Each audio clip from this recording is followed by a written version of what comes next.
এখন পর্যন্ত আমরা বড় কোনো ধরনের গাজীপুর অত্র এলাকায় এই ধরনের কোনো ধরনের থ্রেট পাই।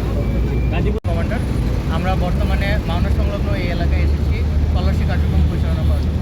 মূলত আসন্ন ইলেকশন উপলক্ষে আমাদের আজকে ডিপ্লয়মেন্ট শুরু হয়েছে এবং আমরা যেটা ধারণা করছি যে ময়মনসিংহ থেকে যে গাড়িগুলো গাজীপুরে ঢুকছে বর্তমানে, সেই গাড়িগুলোর ভিতরে কোনো ধরনের অবৈধ মাদক অস্ত্র বা নাশকতামূলক কোনো ধরনের জিনিসপত্র আছে কিনা সেগুলো উদ্ধারকল্পে আমরা আজকে এই চেকপোস্ট বসিয়েছি।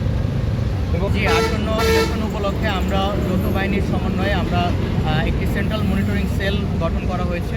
তো সেই সেলের আন্ডারে আমরা বর্তমানে বাংলাদেশ সেনাবাহিনী, পুলিশ, বিজিবি এবং অন্যান্য গোয়েন্দা সংস্থার সাথে যৌথ সমন্বয়ের মাধ্যমে আমরা